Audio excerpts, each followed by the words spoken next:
Hi everyone, this is Andrew Prima, a Ukrainian American reporting from Kiev. In today's podcast, week 90 of the war in Ukraine, and this is the third week of November 2023. In today's podcast, we're going to talk about Ukrainian achievements at the left bank of Kherson River. F-16 should arrive in Ukraine as early as 2024, but Russia is preparing for that. And also, we're going to talk about what are the three possible scenarios for Ukraine. So, Ukrainian troops have established a foothold on the eastern bank of the Dnipro River. Officials from Russia and Ukraine have acknowledged an operation that Kiev says will open new avenues of attack toward Crimea. Estimates of the number of Ukrainian troops involved from dozens to several hundreds, and they are reported to be engaged in heavy fighting with Russian forces on the far side of the Dnipro River. In Ukraine's first official confirmation of the beachhead, Andriy Yermak, the head of office of the president, said that crossing showed that Kiev was still making advances in the month-long counteroffensive that has so far failed to yield major territorial gains. Russian troops abandoned the western bank of the Dnipro River a year ago and took up positions on the eastern side, from which they have been regularly shelling towns and villages in the Kherson region. Ukrainian officials said this month somewhere between a few dozen and a few hundred troops were holding a toehold on the opposing side of the river as part of an operation that had begun in mid October in this particular direction. They had faced heavy bombardment from Russian artillery and drones. According to Ukrainian Marines, they were reinforcing positions in three villages on the eastern bank of the river, including with armored Humvees and at least one infantry fighting vehicle, and had cut off one road that Russians used to resupply troops in this area. Ukraine's counteroffensive still appears far from having achieved its stated aims, with little progress in the south and heavy fighting continuing near Avdiivka and Bakhmut villages in the east. The Russians appear to be gaining momentum in other areas such as Avdiivka, which is also driving in Ukrainian troops and creating issues. At this stage, I think it's more of an opportunity effort designed to shape the battlefield for future operations and restore some offensive prestige, said the Ukraine Armed Forces General Zaluzhny.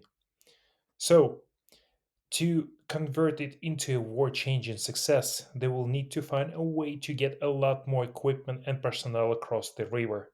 The longer it takes to do that, the more attrition they are likely to suffer without achieving anything significant.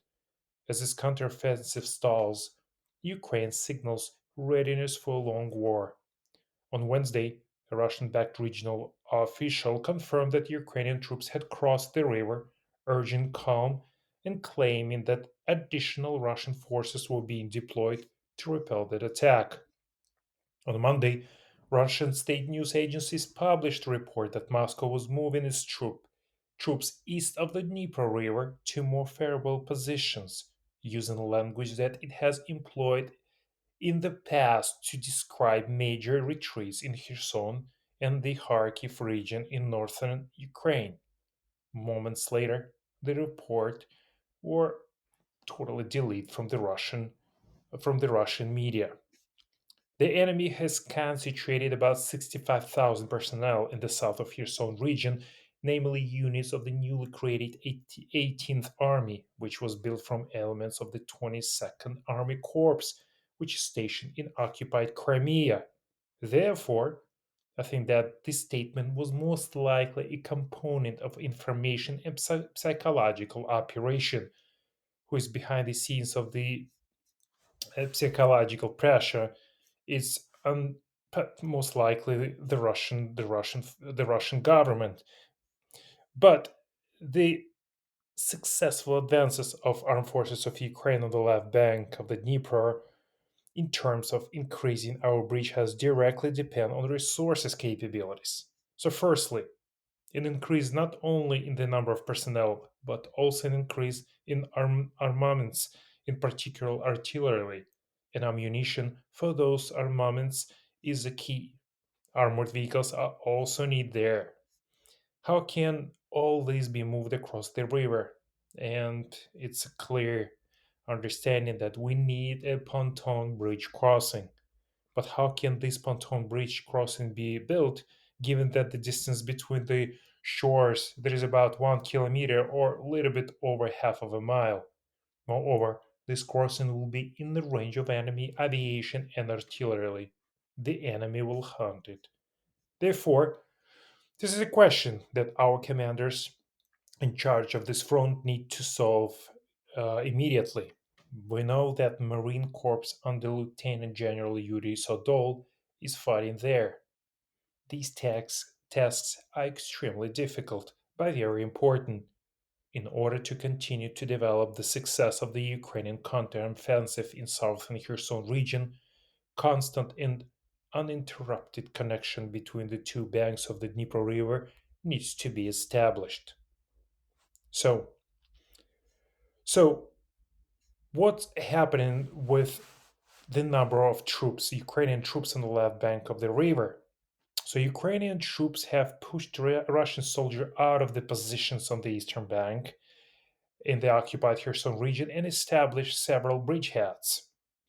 Crossing the Dnieper and transporting heavy military equipment and supplies over the river could allow Ukrainian troops to open a new line of attack in the south on the most direct land road to Crimea, which was sized and annexed by Russia in 2014.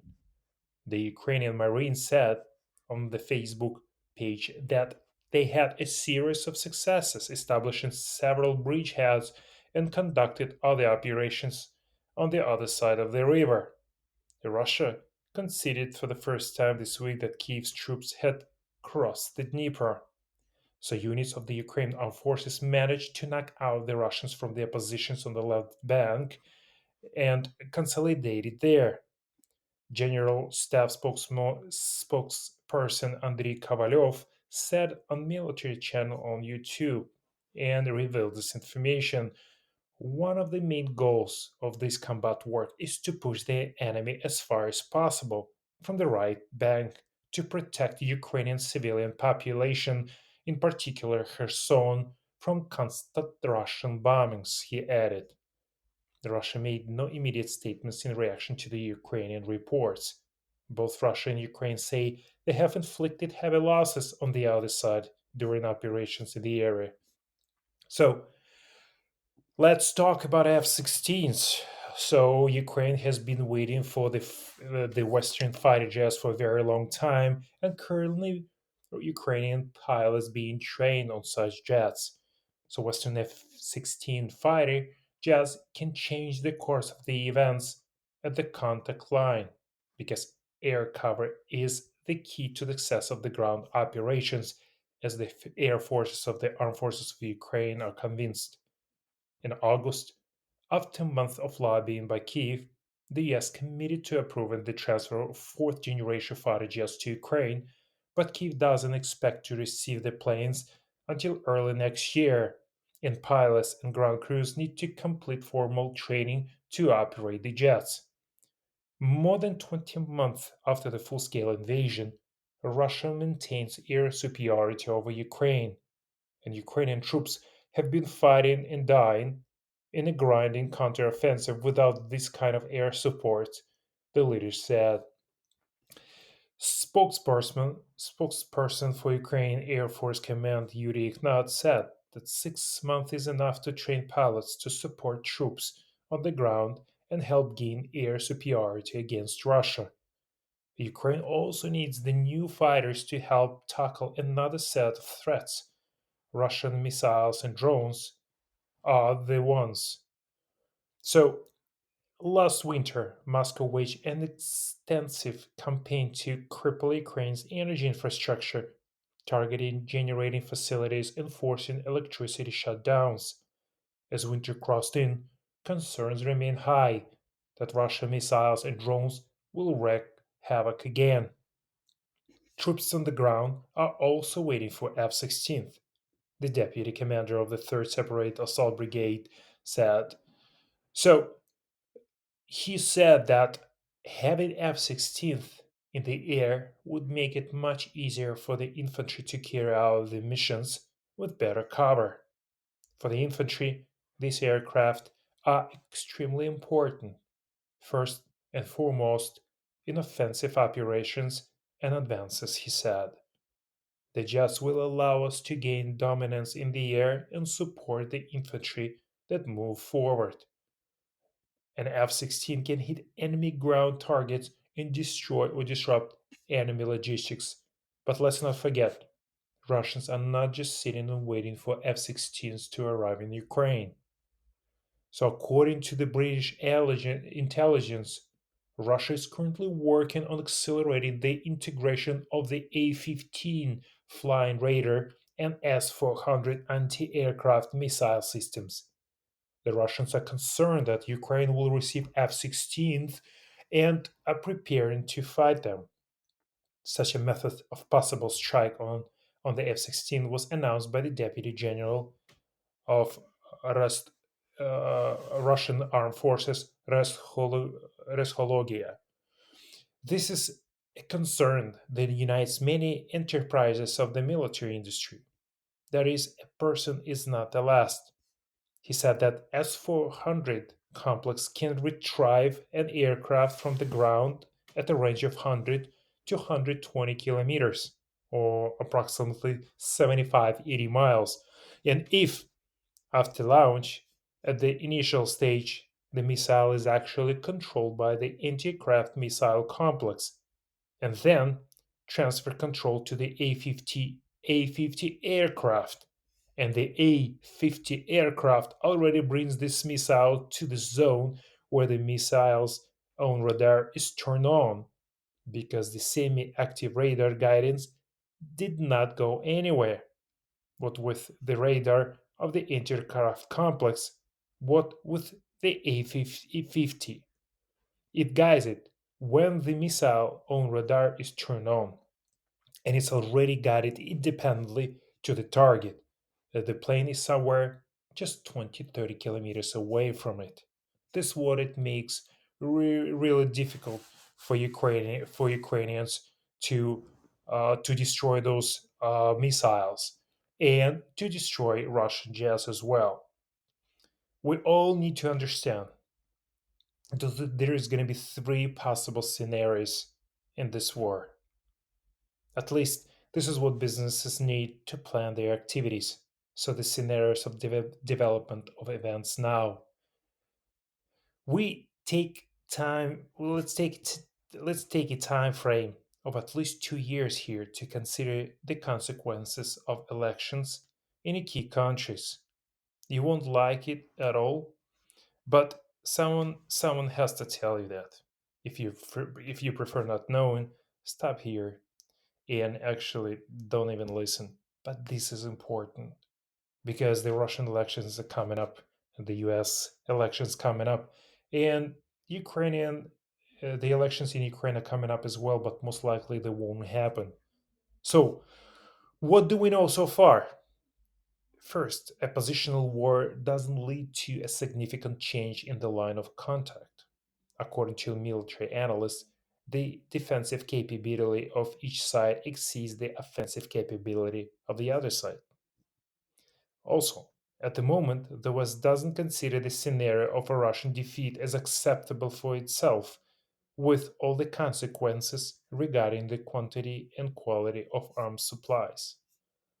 Also, Putin has chosen a strategy of war of attrition, in which authoritarian Russia stands a better chance than Ukraine, which is dependent on democratic allies whose positions may change after elections, in which Russia will certainly interfere to this end.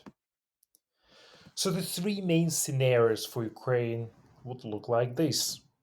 The first one is continuation of the war of attrition, the worst case scenario, and so far things are moving along that direction.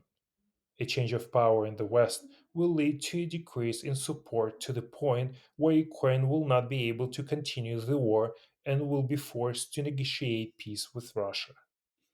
Even if political support remains at the current level, the number of points of tensions in the world will increase, distracting from Ukraine, and the ability of the West to provide weapons will begin to run out, and no one will be able to put the American or European economy on a war footing.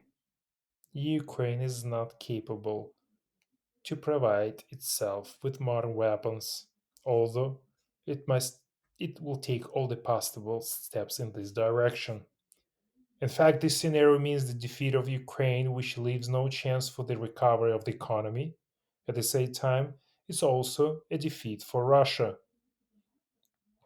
But they are satisfied with the end of this war with a mutual defeat.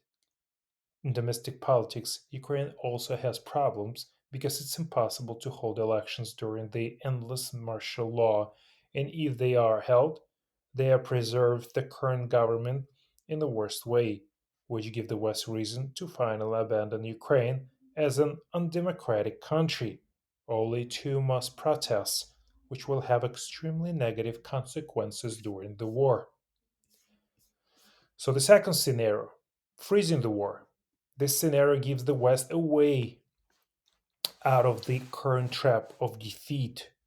Victory and procrastination are equally unacceptable. In this scenario, the Allies leave support for Ukraine at roughly the current level to prevent defeat of the Ukraine and the defeat of Russia. Noting the impossibility of achieving success, the Western allies are pushing Ukraine to negotiate a freeze on the conflict, while at the same time putting a lot of pressure on Putin. He doesn't need elections today because the bet is on the first scenario, but many factors can change the situation. The initiator of the negotiations will be either Biden in the spring or summer of 2024. He needs to look like a winner of at least a peacemaker in the elections or the winner of the American elections in the spring of 2025.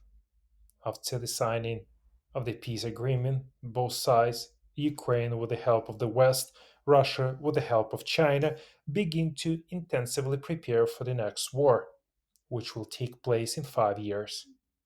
Since the peace agreement leads to the lifting of martial law, democratic elections are held in which new faces win, representing a course for comprehensive modernization, while Zelensky is associated with defeat and withdrawal from the political scene. So, refusal to hold democratic elections in a peacetime will have will have it has even worse consequences. During the preparation, Russia has a chance to learn from the mistakes of 2022, and Ukraine has a chance to significantly modernize not only in the technical but also in the institutional aspect. I will also note in brackets that it's worth starting already. In the best case scenario, Ukraine modernizes so well that Russia is wary of attacking. In the worst case, Ukraine prepares poorly and the second invasion leads to a complete defeat and the establishment of pro-Russian regime. So the third scenario, victory. Ukraine manages to convince its allies that the defeat of Russia is an acceptable and even desirable scenario, the aid is sharply increasing to a level that makes it possible to successfully carry out the spring summer counteroffensive, liberate the south and Crimea, significantly shorten the front line, freeze the occupied part of the east until better times, and in the format enters into negotiations on Ukrainian terms. After the signing peace, Ukraine joins NATO and receives a lot of money for economic recovery and modernization. Victorious Ukraine attacks attracts the attention of the world in various aspects. The security situation is favorable for economic growth. Unblocked seas are will open the exports.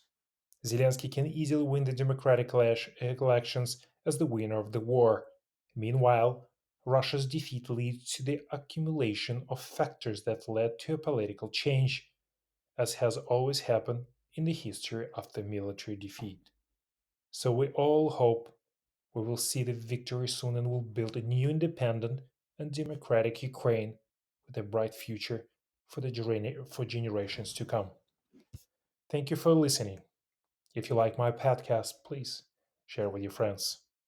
Glory to Ukraine and glory to Ukrainian soldiers.